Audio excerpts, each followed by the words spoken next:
Euh, Deuxième situation, le fameux DPE en limite de E. Et donc, pour le coup, vous avez deux solutions. Première solution, comme celle d'avant, c'est les travaux, mais des plus petits travaux. Là, je vous ai refait un cas concret. Maison 100 mètres carrés, années 70. Les murs et plafonds sont isolés, mais d'époque. D'accord? Donc, tout est d'époque, des années 70. Fenêtre en double vitrage, radiateur électrique type Grippin, encore une fois, et un ballon de 300 litres. Et on est en E sur ce cas-là précisément. En termes de travaux, bah là, on peut faire des plus petits travaux. Par exemple, vous pouvez installer une VMCI gros B. Une VMCI gros B, c'est plutôt sympa. Ça peut être renouveler l'air, excusez-moi, mais en prenant en compte l'hygrométrie du bien. Donc, des fois, ça va tirer plus, des fois, ça va tirer moins.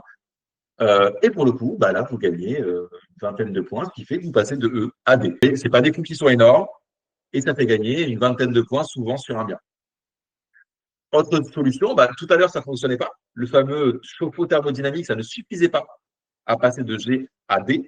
Mais là, pour le coup, le chauffe-eau thermodynamique permet de passer de E à D. Donc là, pour le coup, c'est un bon exemple. Et autre chose, vous remplacez les grippins par des panneaux rayonnants à détecteur de présence, hein, par exemple, hop, quelque chose comme ça. Alors, on s'en fiche de la marque, hein. Mais voilà, vous avez une petite bulle là pour le détecteur de présence. Le panneau rayonnant, c'est celui avec la grille à trous. Donc, vous mettez ça à la place de vos grippins et vous gagnez 30 points.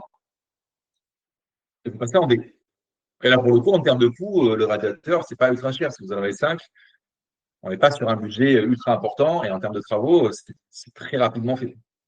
Et là, vous vous exemptez d'une obligation d'audit.